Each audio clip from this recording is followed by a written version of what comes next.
Hi.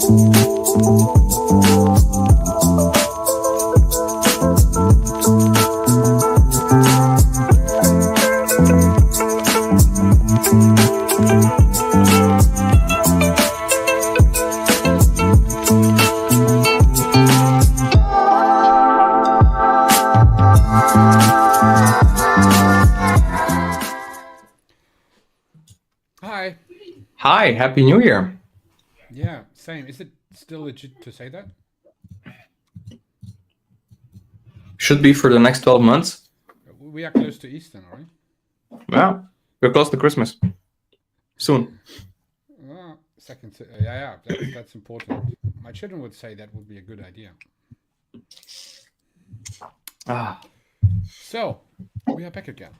we're back again. It's good to see you. Regulars, yeah, it's likewise, to our regular schedule. And today we want to plan a little bit about the regular schedule. Mm-hmm. And the idea was to involve the audience as well, because we want to wrap that around, of course, what we do and what we do on LinkedIn, what we do on YouTube, and those kind of things. And I think, or we think, it does make sense to involve everyone here because, yeah, we're a big community, isn't it? And we've learned a lot last year. We've talked about that in the last session, and we want to do something about that with the new year now to come. And that's actually the interesting part here. So I think that's one of the interesting things when it comes to a year's change, that people start to think about what can they change or what should they do as goals for next year. Those goals are often not the very best idea to have, but in my opinion, so I don't set goals for myself. It is more like I want to change something based on the feedback, positive and negative feedback I actually got from the last year, from myself, from reflecting. Now I was good 3 weeks on vacation now, and Mm-hmm. I was using that time to reflect, and I learned a lot. I learned a lot that I was quite successful last year with everything I've done. um, but I tried too many things, and in all those things, in some way or another, I came to a quite successful outcome. So none of the branches I've done were basically without the success I was imagined for that. And that was quite interesting, but at the same time, the result of not being very precise about what I actually want to achieve, Mm-hmm. right? So I ignored a little bit the primary goal of my actual business, and I tried things because I feel the urge to do something. And I think many people doing that, especially on LinkedIn, you see many people who push towards something and oftentimes jumping between things. And Mm-hmm. I was jumping. I think know it very well because we were talking outside of the stream about that very often as well.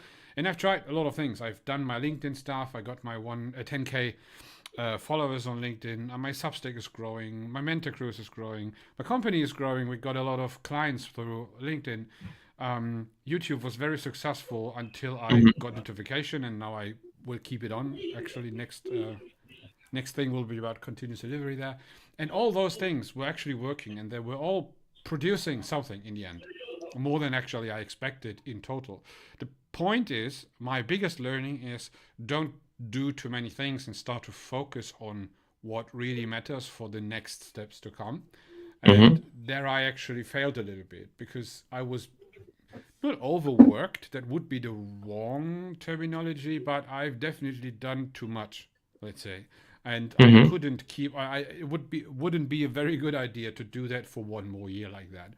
And so that was the reason why I stopped creating content and thought about that, why I'm actually doing those things and in which direction I want to steer the ship here in that case.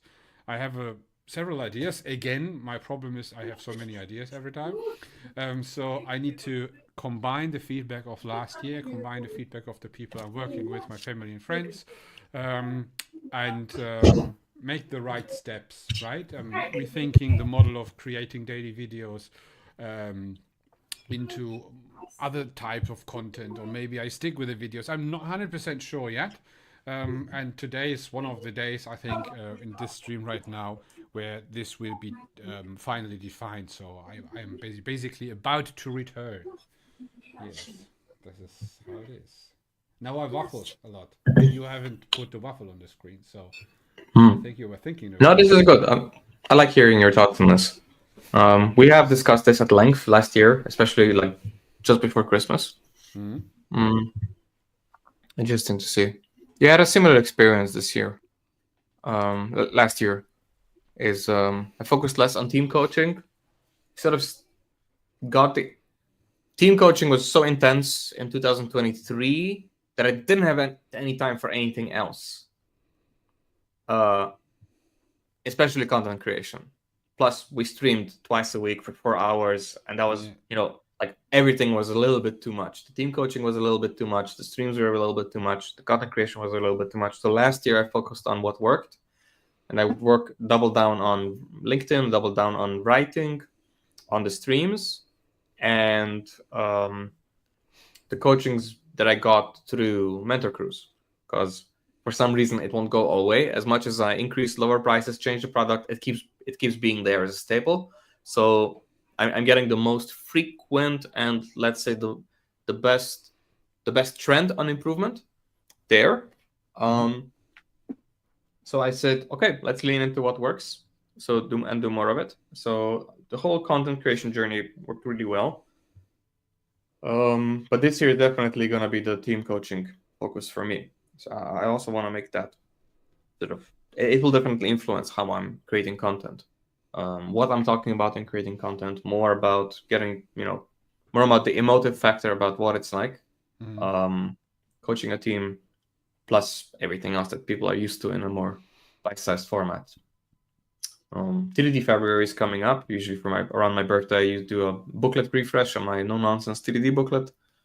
It needs a graphical change. I got a lot of feedback there, so the format, the fonts, so the colors, the contrast, things of that nature. I learned a lot from you actually regarding that and how to use Canva templates to sort of get a reasonably good 20/80 quality to effort trade-off. So I've been looking into that last year. Template is ready. I just need to get the content now into that. Yeah, Now I I'm just need going to write the from. book. The content is there. I just need to get it from landscape to portrait, and a lot of my drawings don't make sense in that format. So I need to redraw some concepts, and that's just that manual labor part is done, and then the text is flowing differently around. It's just like that. So there's that element. Plus, I did 2024 wrapped post on Substack. So last year was very successful. Do you recommend Substack for the viewers? I mean, as readers and as writers, or as writers, definitely. You don't really have a better alternative. Writing on LinkedIn sucks. Writing on Medium sucks. Writing on hey.com is kind of okay. But Substack is like Substack is cool for now. So Substack was cool last year. So last year I would have recommended you join Substack. I became cool. Sorry, not I. Substack became cool. Sorry.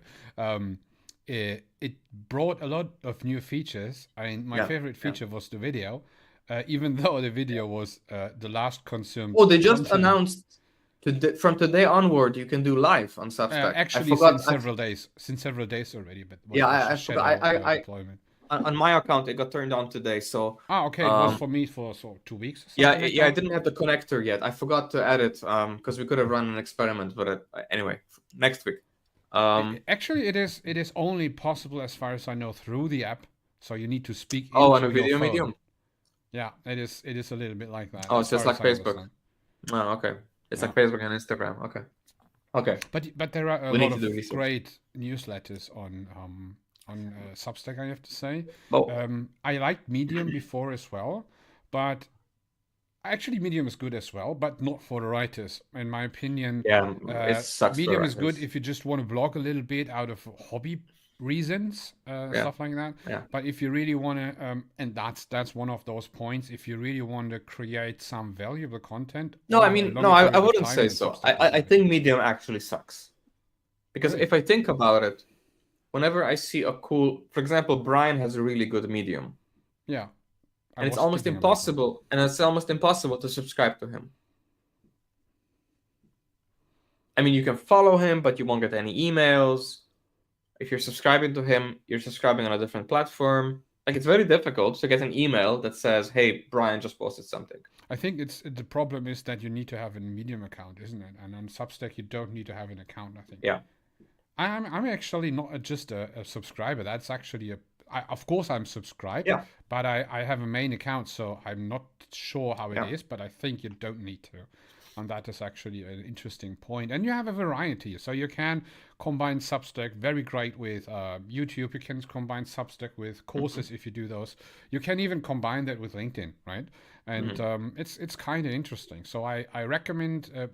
In mentorings, people ask me I mean, always, hey, how do you actually start something? How is it complicated? What software? Actually, you don't need software, you just need Substack. That's actually it. yeah, Substack is like, it's a really cool platform. Plus, Substack is a much more transparent payment program. They take 10%, the creator gets the rest. That's it. Whereas Medium has all these like complicated royalties and sharing, and then they have Yeah, editors, and it's not yours. And it's not yours. and You it's can and it's not yours. They like you sell your your intellectual property for the content to them, and you get paid royalties. yeah. So then it also fits into different You're tax not even code. allowed to repost it other than to your very personal blog. Yeah. And it's not allowed to post it anywhere else, and you need to actually refer to Medium in order to make it safe. And that's a little bit annoying because you have actually Yeah. created that, Yeah. and that's the big difference. And Substack is actually advertising, creation. especially that Yeah. that aspect. But just Plus, just a little. Substack helps you a lot to grow. They make collaborations easy. They make discovery easy. They have a relatively annoying and just pushy enough subscription flows and paywalls to actually drive engagement and drive subscribers, so that you don't A little actually bit have too to. much, and you don't have really control over that. So Yeah. if you send a link to a first timer on Substack, Yeah, they'll get bombarded with like it's 7 pop-ups. like you sent them a subscribe pop-up instead of your blog Yeah. post. That's a little bit annoying that you Yeah. don't have. No, I actually I now don't know you do how have can you change do that. have the option to not get the pop-up. You can send a link without the pop-up. There's a link flag that says, Oh. "Don't give me the pop-up." That's the interesting part.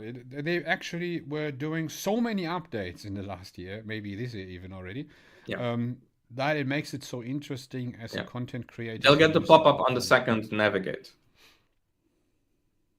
Mhm. When they click something on that link, then they'll get the pop-up, but not on the view.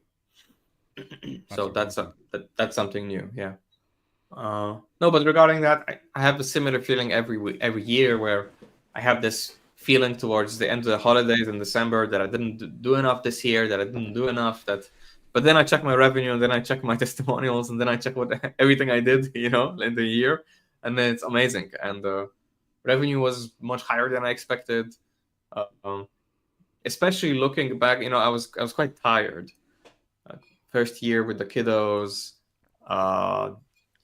You mean last year? Last year, yeah, from 2023 to 2024. Like I barely had any revenue the first few months because I was just so tired. I took extended. I only streamed, and that was it.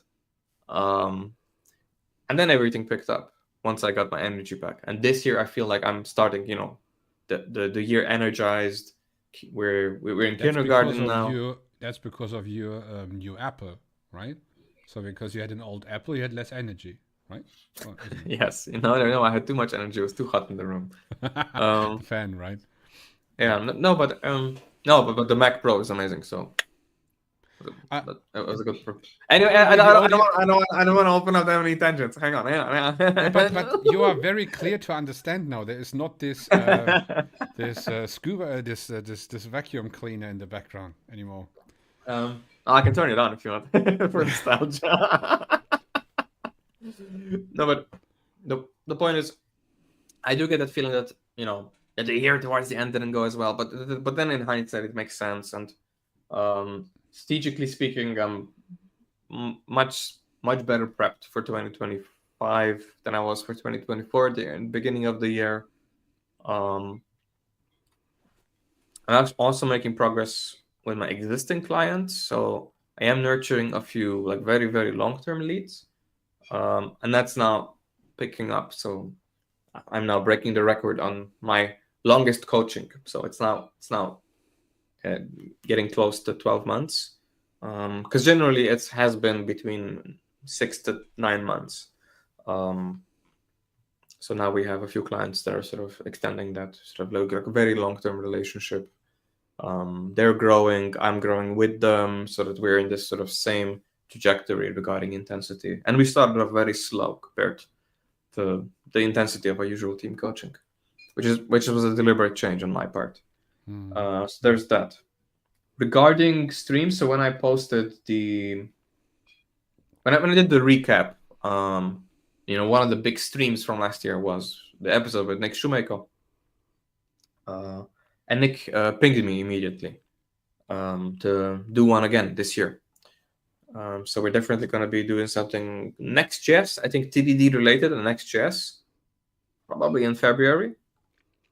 So we need to speak to Nick, but a live stream with Nick regarding TDD in Next.js and React is on the table. It's happening, and it's going to be a banger live stream again. Yeah, server-side components actually in or React components in TDD. That's kind of interesting because it is quite easy to do that with client-side thing, but it's a different thing if you have the entire part from server-side to the hydration part, client-side and stuff like that. That will be interesting because Nick is doing that quite on a higher level, and that is even for me quite interesting as a React person to see how others solve these kind of issues and problems. Yeah, Nick is in that ecosystem all the time, right? Like his main job basically keeps him on the edge of that technology. So it's great to see sort of that kind of, that mentoring, teaching mentality coming directly from somebody who is in the industry, focused on one product, with the technology that he's advocating, with the methodologies that he's advocating. So that's really fresh. Cool. So what else? What other changes do you want? Like, that's not really a change. That's just something we could confirm. A change for me in general will be to better define what I'm actually talking about and what I'm standing for. That was a big learning for me, that I was very vague about what I'm actually doing, because there's a lot of variety in the things I do. I'm basically in the entire vertical and in the entire horizontal, if you like that. So that's my content right now, and I need to change this. And I learned for myself that I want to, a little bit like you, align it more to my main business. And my main business is being, again, a startup person. So several years ago, I exited out of my former company where I was an entrepreneur, basically owning the company, and I was leaving that to go full on SaaS, full on just technology, and I became startup person again. And that is what I actually want to, let's say, talk around, but I just don't want to be like, hey, I'm giving you the best business tips. That's actually not what I want to do. I want to combine the IT topics like software development and those kind of things, like continuous delivery for startups. And what is the big difference? Because in each mentoring I do, especially with startups, or let's say with startups, and it's a high risk environment. It's very messy. Yeah, but it's different, for example. So it is when you talk with a CTO of a 200 people company, you have a totally different conversation than talking with a startup person with 5 people. And so, especially when it comes to continuous delivery, to TDD, those kind of things, which are extremely important for all sizes of companies. But people see it very differently with their own constraints, their own fears, or developed anxieties.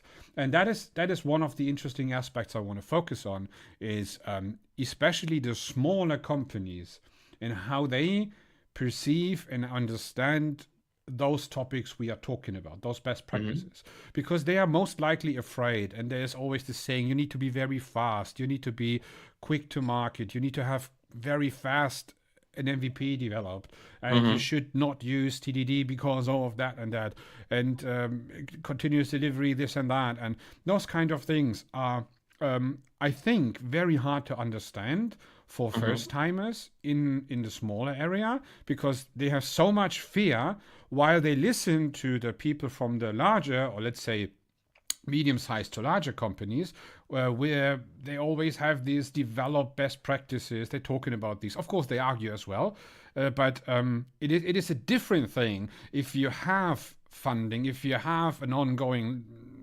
grown business, and you are just starting right now, or you have your market fit, and you need to grow, and what are you actually going to do. And this is what I want to specialize on. I want to talk a little bit more how it is, or what you should do as a smaller company regarding IT, and not so much anymore about the medium-sized or larger companies, because there is so much content out there regarding this, and that is it is not a single person cannot really consume that anyway, because you have so many different roles there that it is actually not that interesting. Actually, it's not for me that interesting. But the smaller the company gets, the more heads you actually have on. If you like it or not, it is like that. And you need to make the right decisions. And oftentimes CTOs and developers are the same thing in the company. And you need to find a way to the next step. And this is where I want to talk about, because this is the actual interesting part. And I think, as far as I understand my audience on LinkedIn and YouTube, it is exactly what the people are. It is or developers who might think about those things, or are in smaller companies, but it is not the majority of the people in my audience who are actually working in very large companies, and are just a little very specific thing they do. And what I just had in several mentorings as well, we're talking about high-level engineers, staff engineers, sometimes management, sometimes something like that. And many of them simply don't know things like continuous delivery. Some people don't even know how to deploy things, how to have a very short cycle which they can oversee, and this is this missing knowledge about those kind of things. And I think it is an extremely interesting topic still. And even though AI was dominating last year when it comes to content, I think it's still not the most valuable topic right now when it comes for the businesses, because most businesses still do traditional software development, at least, right? And you use AI to actually to upgrade that, to improve that. And this is where people actually struggle. And especially in the smaller area, this is, okay, long story short, this is where I want to focus on regarding topic, YouTube and Substack and LinkedIn and stuff like that. Yeah. Interesting or not? I even prepared a video. I recorded the video when I was on vacation. It felt strange to have a video camera again in my hand, but suddenly I felt back, and I really need to do that again. And about those topics I want to talk. And it's a little bit about there are so many challenges out there. You see, when you take a look at LinkedIn, just as a little thing right now, everyone knows LinkedIn, I think, in the audience who are watching us right now. And you see so many topics out there. And one thing is always the same. No one is talking about context. That's a big issue of LinkedIn content creation. Everyone is in his context, in his or her context area, and they assume that everyone understands that context. But if you read stuff from a content creator you don't know yet, you think that what you read it like that is exactly what you need. And that is not always the case. You cannot take everything just plain into your context, adapt it, and you're good to go. That's not how things work. Things are way more complicated when it comes down to your actual business. And that is, I think, an interesting part to shed some light on as well. And I think that could be interesting for our streams as well, to really explain what is written there. Right, we can scroll through the feed and when we see enough things where people selling stuff, they talk about courses, they talk about best practices, they say, hey, you need to do it like this or that, and sometimes very specifically. And then you see people arguing about those things. But even if they argue, it takes 10 messages until they understand each other's context. And this is the point.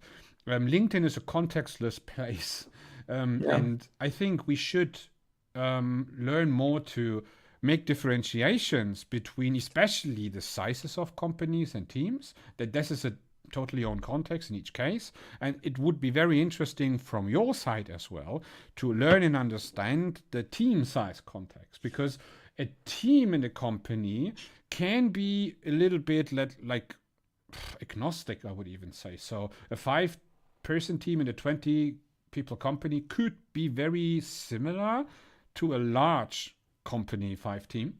But is it really like this or not? Would be interesting to hear from you, actually, because this is what I don't know that well, to be honest. That's not my thing where I'm working in. I'm more on the individual level. And those kind of things, the context is so important. And I think many people, especially content creators, struggle because they actually have good content, but they don't talk about how, why, where to apply.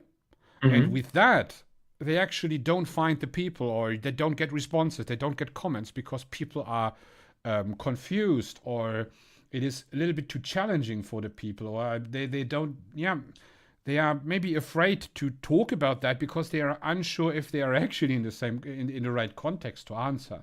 And I think we should learn as a community to work better here. And also the viral content is primarily focused on like the very mundane flame wars, like, spaces versus tabs still, and it's it's very stacked. Like the flame, the really viral posts are basically Stack Overflow level. It's just memes and TDD hate or clean code hate or microservice hate. It's a very polarized discussion. Remote work, back to office. Last year was all return to about office policies. hate. I was seeing that everywhere, that everyone was arguing like about the first 7 months, the first 7-8 months, just micro. But basically everyone is ignoring all the steps in between a monolith and a microservice, and everyone is just this is a Boolean thing, right? Either 0 or 1, and you need to decide between. No, it is not even close to that, and that is one of those contexts, for example, right? So why just leave the addition micro away, and you leave with service, and suddenly everything changes. So there are people having one code base, but deploying that code base into separated deployed services. What is that then, right? So already there, it doesn't fit into microservice versus monolith anymore. Not in the pure idea, but this is how most applications in the mid-sized company actually work. And this is the reason, I think, why there is so much let's say, arguing going on LinkedIn or other platforms, because people try to simplify those patterns down. I basically saw never a smaller company, who actually developed real microservices as they are defined on some websites, on the initial websites, or like Martin Fowler would define or something like that. I never saw that. I always saw hybrid approaches in between. And we need to talk about those hybrid approaches on one day as well, because it can be very valuable to split your stuff. But on the other hand, you should keep it together. It is a little bit like coupling and cohesion, the same idea behind that. You need to find the right spot, and for that you need to understand your context and what the idea of those patterns and ideologies sometimes are, to make the best decisions, and then work with that decisions. And this is what is missing. That is what I want to go to, right? On the topic of LinkedIn posts being contextless. What do you think about having like a news episode, like every month having like one stream just about news, about LinkedIn? Posts that we found interesting, popular posts, controversial posts, and just highlighting as a little React reel and you going So you through your mean feed. ranting? No. Actually, Why finding actual posts, showing them on stream, and going over them, like what happened, sharing our opinions of them, and making one episode about that. Sounds good. And if nothing else, just calling out bullshit if we see it, and just try to sort of touch base with the audience that way, because we'll end up talking to the audience in the LinkedIn comments anyway. But it's more about this idea of like bringing it full circle and giving some closure in case somebody missed it, because LinkedIn is impossible to, like, I'm aggregating Substack. Even Substack is difficult to follow.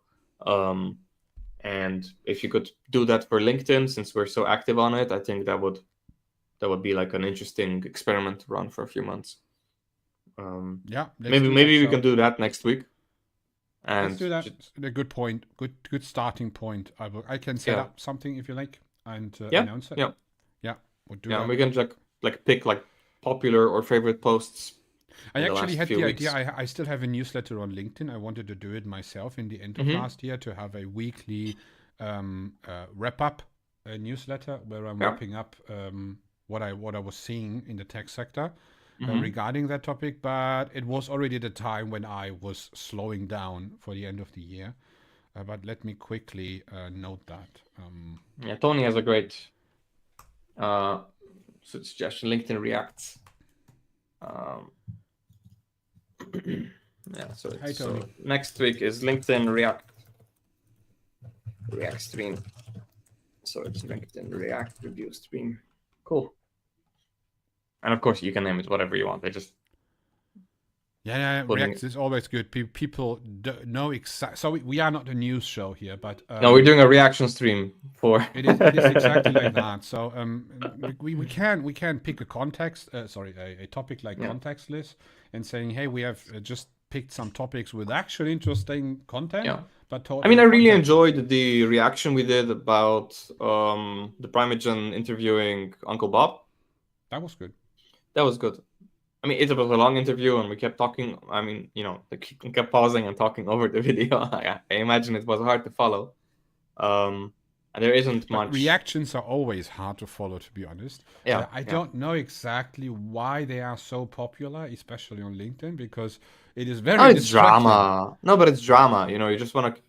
Like, it's maybe entertaining. I'm not a drama person. That's the reason, probably. So let's experiment with some drama episodes. Yeah. Let's. Okay, we need some guests for drama then.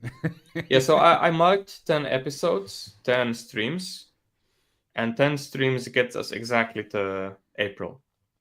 So I would like to reserve. So next week will be LinkedIn reactions. Then we have the 29th. The 29th is the last Wednesday in January. You said you wanted to do more continuous delivery and startups. Shall we start with that? We can. Or is next week kind of your stream topic-wise, and then I pick something? Because I'm going to be very active in February. You can. Yeah, what February is then? Then just pick the S3 you just mentioned in the calendar and go for your TDD stuff to introduce that. Mm-hmm. So S3, I would like to have something TDD related. Honestly, I'll probably do self-testing as a focus rather than TDD. That might be. Yeah. Just go ahead, and then we can do next week continuous delivery. And then 2 February slots I'd like to reserve. One for Nick Shoemaker. Whenever Nick has time. I don't know exactly which slot. We need to talk to Nick. I'll set up a rally. Actually, I forgot to do that today.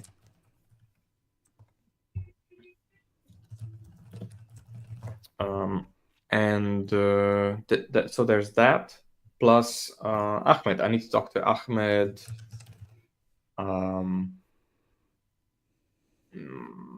What's his surname?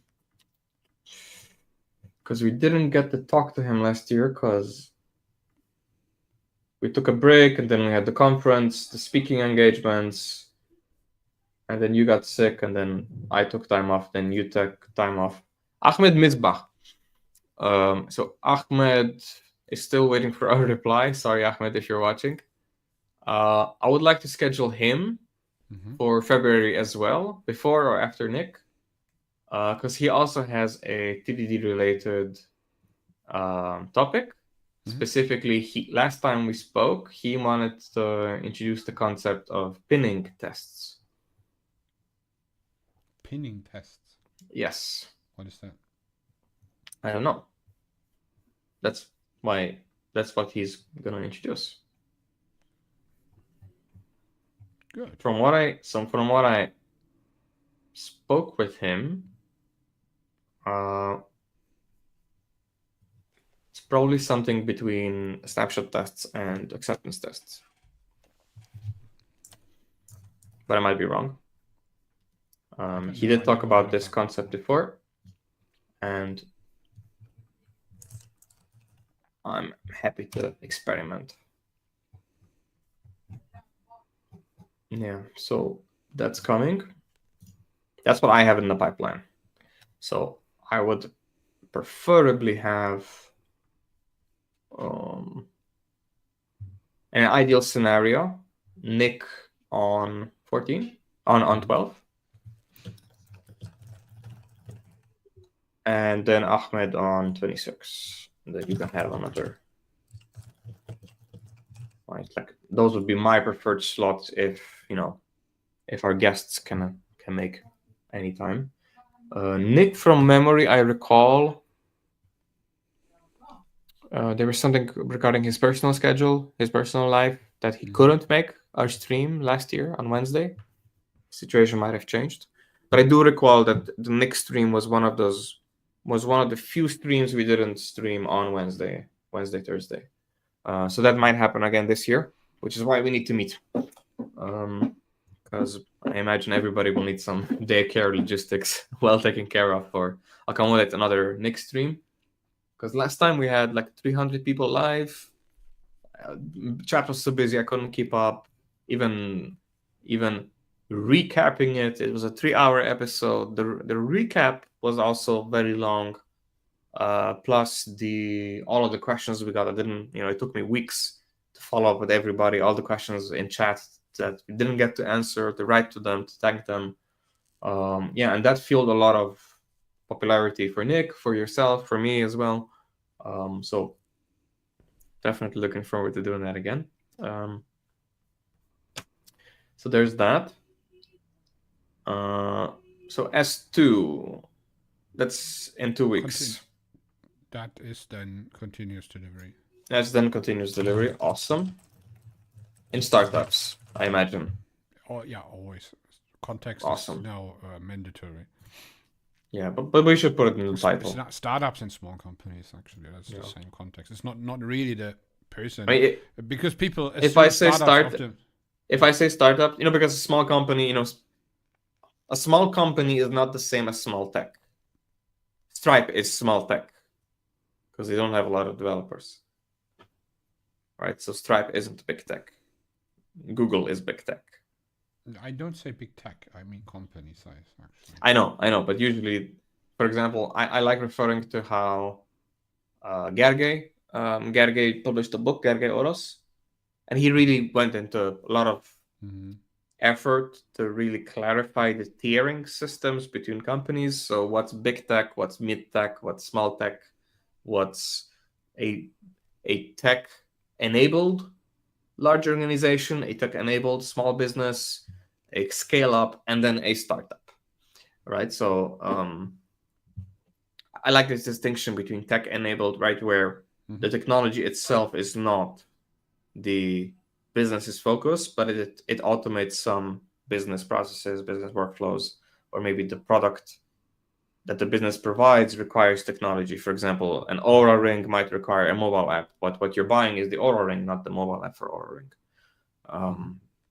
But the app is necessary to market the subscription because it is being paid automatically through the mobile app ecosystem that they couldn't propagate with the hardware alone without building their own ecosystem. In that sense, Aura is not a tech company per se, not a software tech company. But often it's better founded than several pure tech startups, actually, because we don't have that right now in the market that we see too many investors investing anymore. And many startups right now are actually bootstrap startups. And with solo founders. I got to speak with a lot of founders on how to web in Eastern Europe. So a lot of new startups that are bootstrapped with a solo founder. So that's really interesting. Like American VCs just sprinkling money in the Central, Southern, Eastern European area regions. That was pretty big in 2023 and 2022.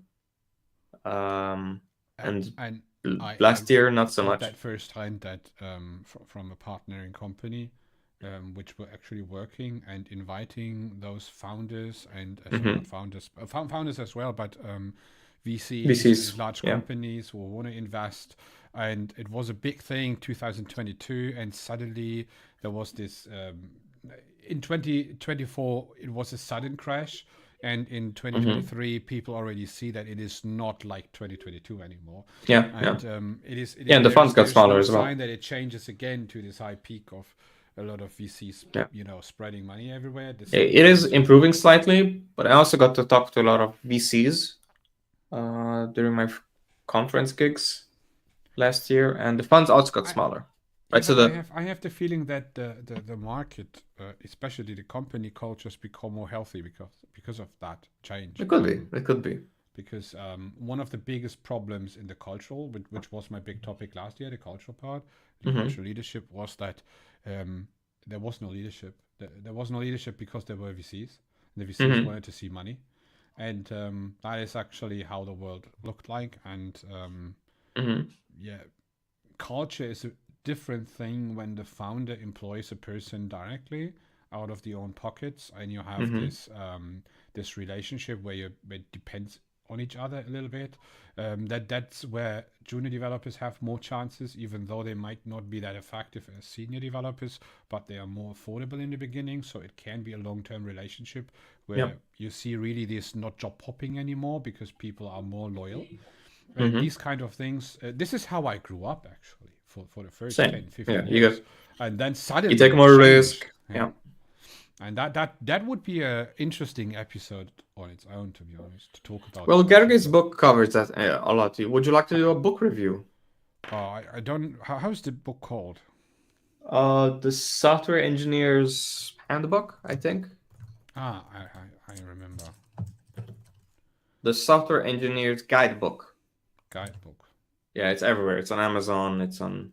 Hopefully on Audible as well. I'm not sure. To read. Gergi is quite political, so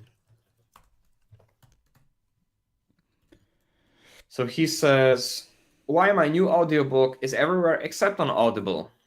Oh, great. Yeah, so Gergi has beef with Audible for some reason, for political reasons. So,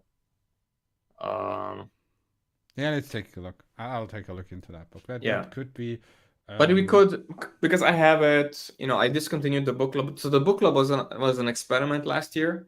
It was really fun. It was like the biggest, fastest growing community that I've ever built. We got to 150 people very quickly.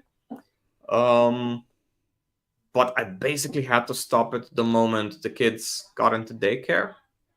So before the kids were in daycare, so my partner went to work when the kids went to daycare. Like, that's the big event for me, which means that when my partner was home, I'm working from home, she's home, like the whole family is home, and being logistically dynamic was super easy for me, which means I could have late night book club, Zoom sessions with the guild, we said, right, with the Tech Leaders Guild. That's what the book club was called. Kalayan, if you're here, he was also one of the regulars. But then once she started working, and she's also a shift worker, so she works 2 afternoons, and the kids went to daycare, I got very rigid in my schedule. So there were no more after hours, no life coaching, no book club, no. So I got very regimented in how I spend my time. And the audience said, the community said that book club in the morning or during work hours is a no-no. So there was no. There's a lot of content you should not do during work hours. Yeah. It's like that. So especially streams and everything which is live, most people in the audience, they are not officially active on LinkedIn and similar platforms. It is like they are unofficially there. So this is the reason why so many people still don't comment on things, because there is a time. That's okay. That's okay. But they'll watch the recording. It's not a problem. No, but that's one of the sad developments, in that I was really engaged with the book club. That was fun to organize, and we had some really, really interesting technologists and leaders in that community, and it was growing. But I just couldn't find the overlap anymore. Refactoring FM is running a very good book club, and so is TDD TED. Those are my recommendations for people looking book clubs. But if you want, we can do like one episode to review Gergely's book, because that was on my list. But could we please put it a little bit in the future, because I need to find the time to actually look at it. Would you be open to doing that in S7? Yeah. That's March 5th. So you have to read. You have to be able to fake having read it by March. I just ask AI as always, right? Okay, so that's gonna be the book up in 3 sentences, and then that's oh my god, no. That's gonna be Gergely Oro's the engineers, the software engineers guidebook. I have another topic I wanted to go over, because that's a dangling topic. It's a little bit of it. What I see very often is that companies still don't know how to deploy stuff, actually. Especially when we are in the context of startups and smaller companies. Are you referring to doing something related to DigitalOcean and like that? Yeah, yes and no. DigitalOcean is an example thing. It is a little bit talking about modern ways of actually what happens if you have developed, for example, a Next.js app. What's that, right? So people think of Vercel, but Vercel, people think, there's so many people saying, yeah, but if you have a Next.js app, you need to use Vercel. I saw that on YouTube in the comments as well. No, not even close. You don't need Vercel at all. If you have a, of course, it is in the interest of Vercel to, their own product, but it is. Of course, because they're an AWS partner, so why wouldn't they, make an extra? Because Vercel is making a margin on the edge hosting that they provide on top of AWS costs. Yeah, of course. Right. But what I want to say by that is people simply, in the age of Firebase and Vercels and other magic clouds, there's a lot of serverless as well. You have a lot of strange ideas how apps are actually hosted, how apps should be designed in general. So people still start to just build something and then think about, hey, how do I actually need to design that? There are so many bad design choices, starting from how do I set up a repository, mono-repository or something like that, up to how actually do I host it as a company with, let's say, 2 to 10 developers. Yeah. And that is actually so easy to do that you can grow up to 100 developers without changing the architecture. It is easy. You can do that. But most people do some severe things like, hey, I'm just starting with serverless. This is a great idea because it's so easy to get in. And then they struggle most of the time with actually getting along with what they have decided in the beginning. And or they need to change something because they haven't thought about things or regulations or something like that.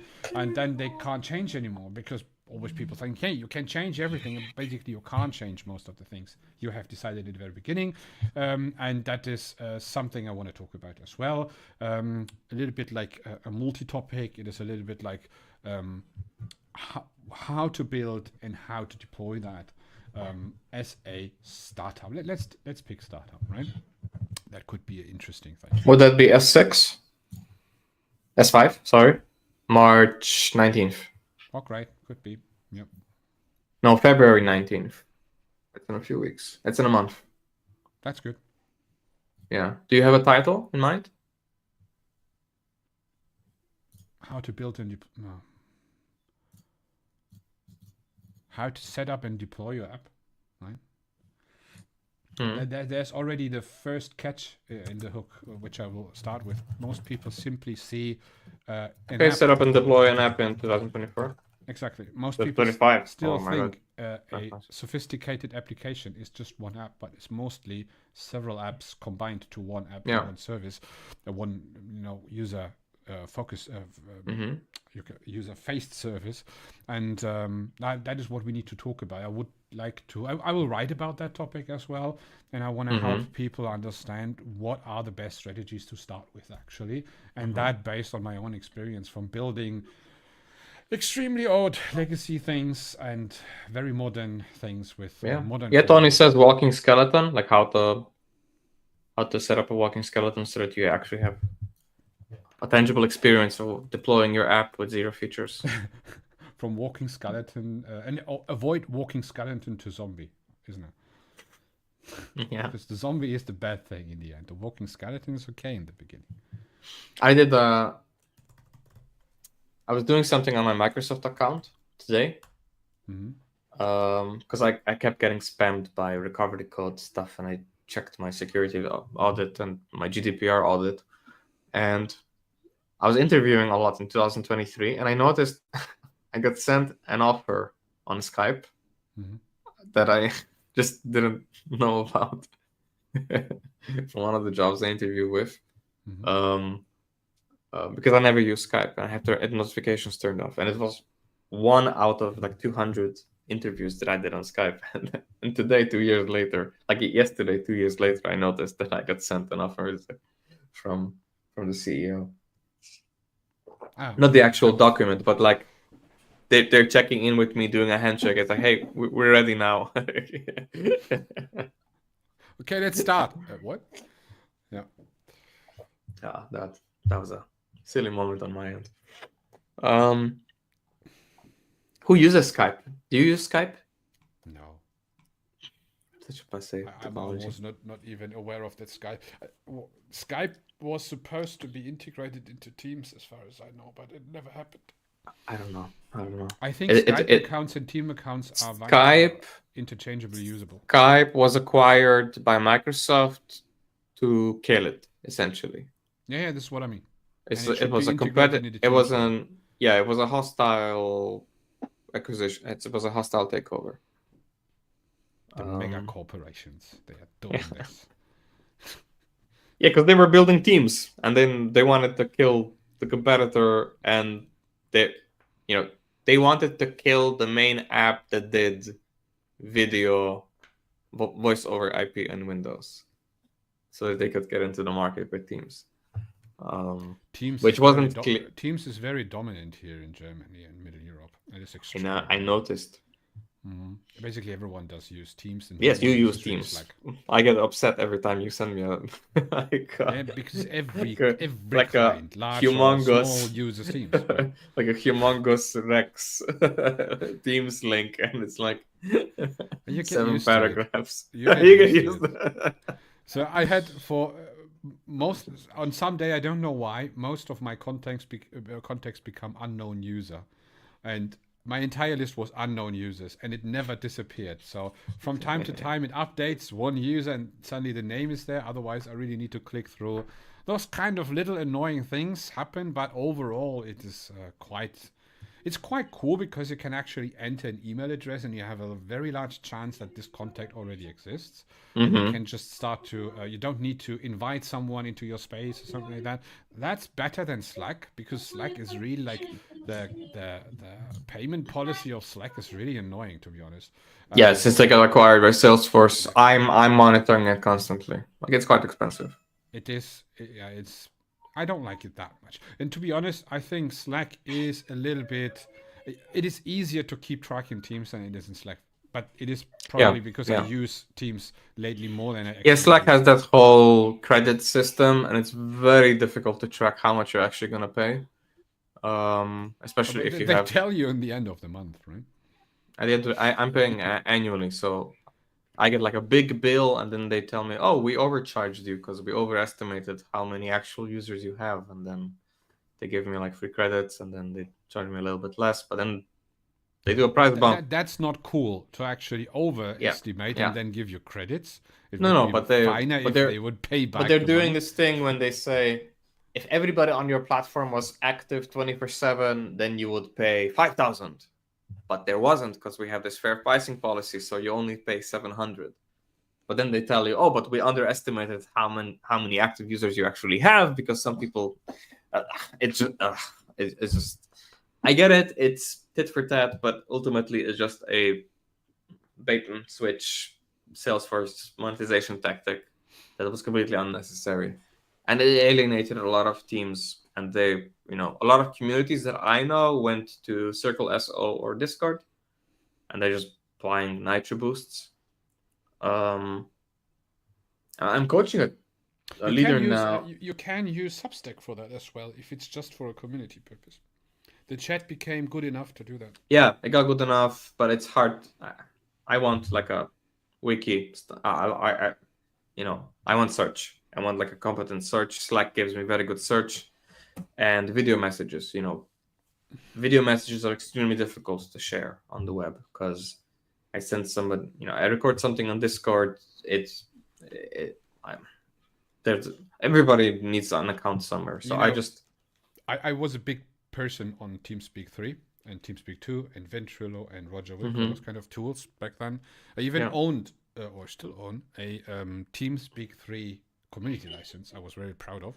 And I never used Discord.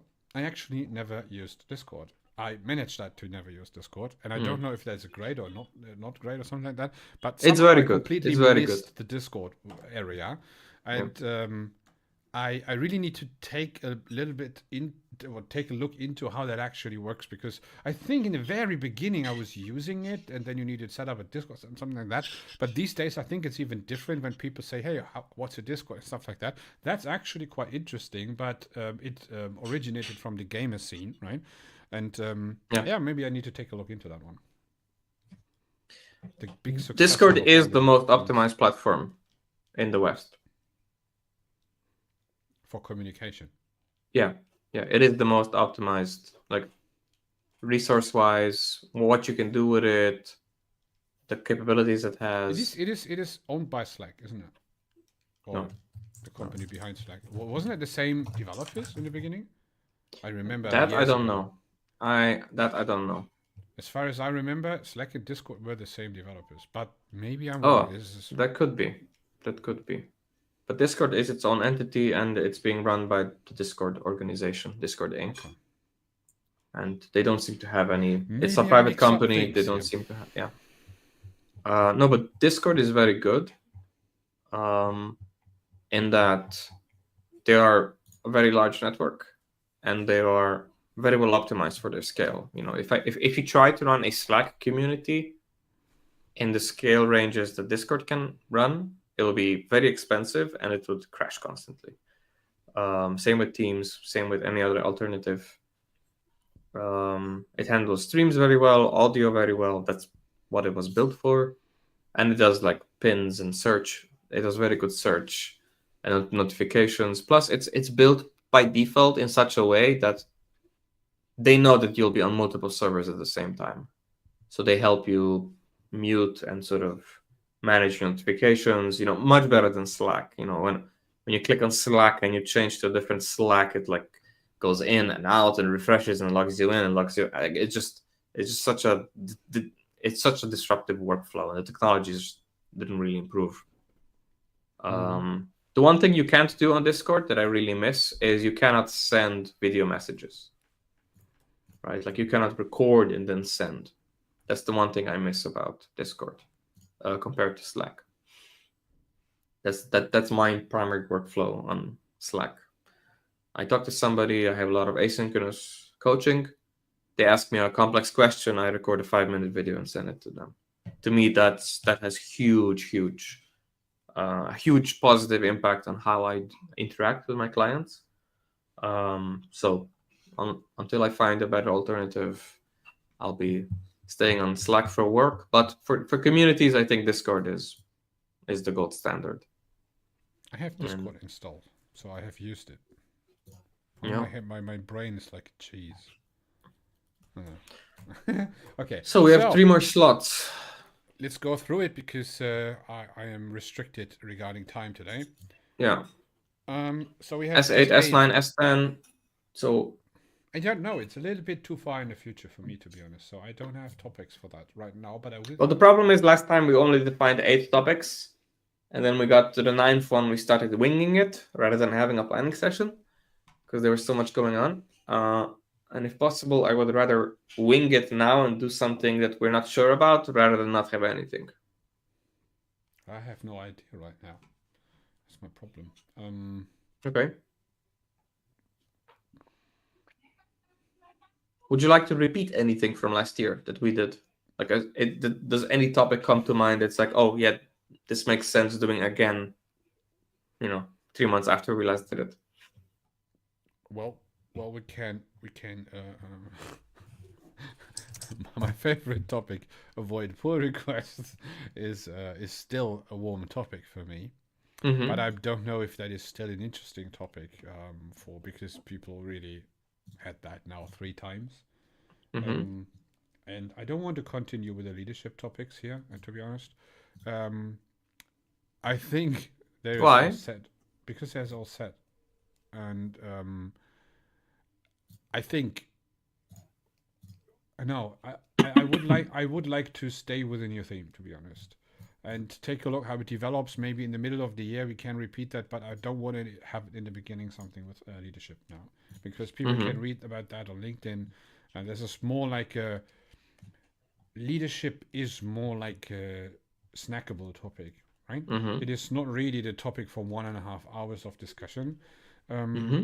Because you actually handle many topics then, and it is once you start with that, you actually could talk on for 10 hours, and that's a problem. For context, your Flutter React Native PWA episode that we did with Camilla that you presented in February last year, that was one of our high up in the analytics for last year. We could do something regarding my YouTube channel. There's I will do a update on the Vita versus Next.js thing regarding modern front-end frameworks and libraries and builders and stuff like that. That could be an interesting thing as well, because that's actually... But you want to do it on your own channel? On my own channel? Yeah, on Snackable. No, that would be something here, because that is let's say that could be very well aligned with startups and small companies. So yeah, I would do it here. So to talk about that, the streaming version of that, really. So our 4 most popular topics were the Nick Shoemaker episode, Modern Basics of TDD. That's similar to what I have marked as for February, the first one. Then state management, state versus behavior testing, and your live coding, Next.js and Tailwind. That was the most okay. Yeah, but that could be it's an interesting thing. Yeah, so all of our tests and TDD topics were very much high on watch hours. Also, extreme programming with Daniel, and the TypeScript episodes. Yeah, and then let's do an episode about modern front end again. Okay. With a little bit of maybe not live coding, but showing, right? Okay. And I'll take that one then. So do you have a title in mind? Modern front end. Okay, we'll specify Yeah. as we get closer. Cool. So that would be S8. Maybe I go to the weekend and really set up or prepare all the posts for that, send it to you, and then have a test out if it's actually a good idea for those kind of very popular topics to actually post that weeks in advance. That would be an interesting thing for 2025, not always the day before. That's not the very best thing we could have done, right? I would like to do a estimation episode. So another like planning and estimation regarding leadership, regarding tech leads. So one focused more at engineering leaders and engineering managers, tech leads. So I'm happy to take S9 with that. So estimation and planning software. Just a strong episode, like a strong topic for us that I have no problem planning out. S10. Then we're good.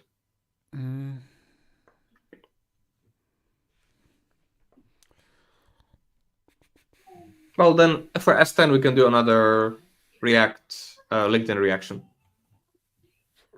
Okay. I was confused. React and LinkedIn. Okay, I know. Yeah. What I mean. Another reaction, another news reaction. So our first one would be next week, the 22nd of January, and the next reaction stream would be March 26th. And if that's too infrequent, we can do it again. We can add another one in February as well, but I think February will be very busy. But let's say we can rely on having like a reaction stream in February if needed. But if you do them every month, then we do one every 4 weeks. So that might be a little bit too much. Every 4 weeks is actually a good frequency for that. Yeah? Yeah. So let's squeeze one in February and let's move everything up 1 week.